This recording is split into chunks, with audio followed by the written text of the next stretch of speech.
What's going on, ladies and gents? Kages here and welcome back to another video. Today, we're diving into Digimon Beatbreak episode 16 titled Where I Belong. Alright, episode 16. Once again, Beatbreak reminds us of something brutal. Every single past in the story just hurts. The contrast this time is especially feels heavy to me. We get past trauma crashing into the present, which is for both Granite and Rena-chan.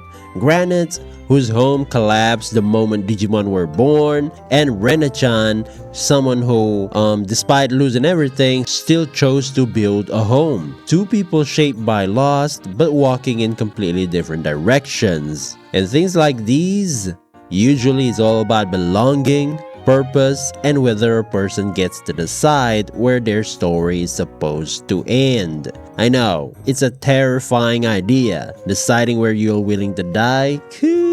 That's deep. And I'ma be real over here. I feel like this is one of the most emotionally mature episodes Beatbreak has given us so far. So if you've been feeling like Beatbreak is leveling up lately, go ahead and like the video, subscribe to the channel, show some love.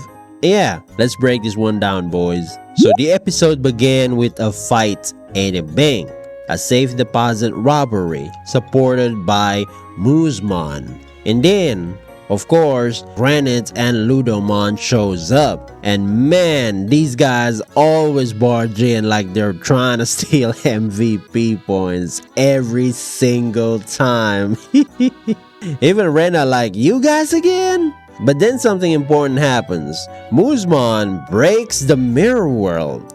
And of course, Rena and Granite gets blown out. Not just out of the mirror world, but into a completely different real world location. And this is new. It's the first time we see something like this, right? We already knew perfect level Digimon could open mirror world entrance, like Murasamemon for instance, but being able to exist somewhere entirely different, that changes everything. At this point, the mirror world isn't just a battlefield, it's basically an anywhere door, like Doraemon's anywhere door. I mean, you could if you know how to use it, right? And honestly, that makes a Digimon like Moosmon insanely valuable, which also explains why Granite immediately locks onto it as a target.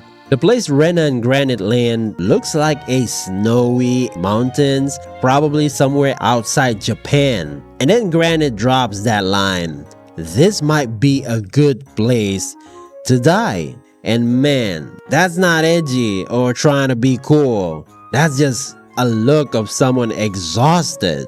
Granite chases Moosmon, but Moosmon counterattacks and triggered an avalanche. Granite gets buried alive under the snow. And under all that weight, all that silence, what he says was, "It's fine now, Ludomon." Because Ludomon was trying his best, like, "Yo, alright?" Like, I don't know why it doesn't speak, but Granite continues, "Just let me go like this." And at this point, I think we all knew, yeah, this episode is gonna hurt, brother. Then we move into Granite's past. Somewhere outside Japan, a country torn apart by conflict. Granite's real name was Luca. And he was a refugee. There he meets a girl named Stella. She gives him this gum saying it will calm him down. I know, right? We got Lord to the gum too. I'm just like, this is gonna make me cry, isn't it? They eat together, study together, play together, and for a moment, just a moment, they're allowed to live this normal, peaceful lives.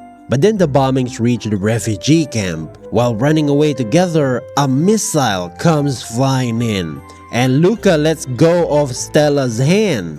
And that moment, that single second, changes everything. Ludomon is born from the Sapotama, reacting to Luca's desire to protect her, to protect Stella. But only Luca survives. But the guilt stays. And I can just tell what he was thinking right there.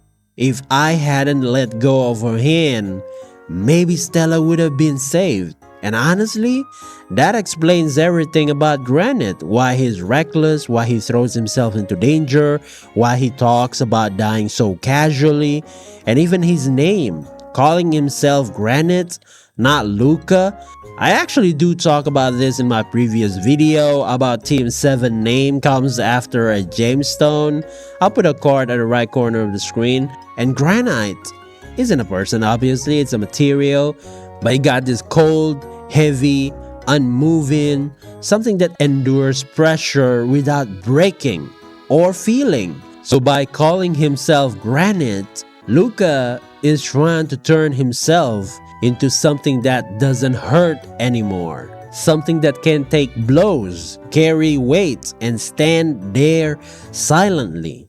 It's self-punishment at this point, right? It's self-punishment disguised as strength. It feels like he abandoned who he used to be. Like he doesn't think that version of himself deserves to exist anymore. And this is where things really clicked for me. I don't think Ludomon isn't evolving. You know, from the last event where Raido and Hotaruko-chan evolves their Digimon, I think Ludomon can't evolve. Raido and Hotaruko-chan evolves their partners normally, so I assume Granite could too, but he decides not to. But now, I feel like Granite hasn't truly faced himself, or Ludomon.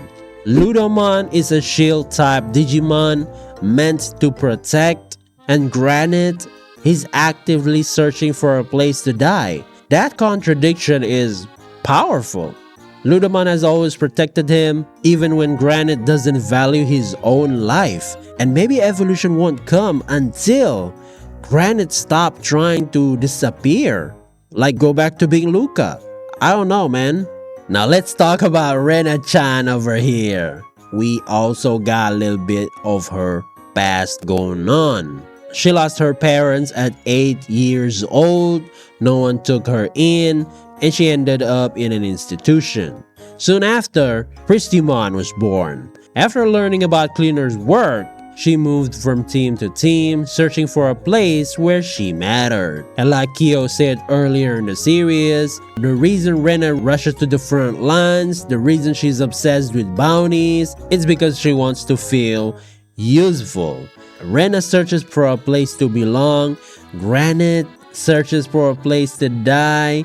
That contrast is beautifully written, not gonna lie. And also, what did her parents do? To the extent that her relatives doesn't even want to take her, right? Now, after finding Granite, they take shelter in a mountain cabin. They gather firewood, bake bread together. It's a wholesome scene, not gonna lie. And also Pristimon gets mad because he's the only one wasting his E-Pulse. It's damn cute, dog. And when Rena casually gives Granite some bread, like it's the most natural thing in the world, but the way Granite devours it, that scene broke me, dude. You know, gum from Stella and bread from Rena-chan. I got goosebumps right there. Even Rena-chan like, we just did this all together. Of course you're getting some. Because he's asking for permission for it, right? I don't know. It's small acts of kindness, but they hit the same emotional place, if you know what I mean. And I really do hope by interacting with someone searching for belonging, Granite's heart searching for death can move forward, dude. Even just a little bit, right? Then Granite finds jewels under the cabin, realizes that Muzmon's been using it as a hideout. They need Muzmon to open the mirror world, so they fight carefully. Not to defeat it, but to force it open the mirror world, just like it did before, to escape.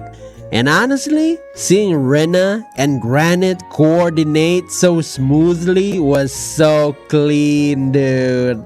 Like the hand signs and everything. The moment where Rena shifts from Wolvermon back to its shoulder, leans in and whispers, "Start the operation. Let's do this." I'm just gonna say that was insanely good. And granted, using Ludamon, skating and shit, it's just gangster.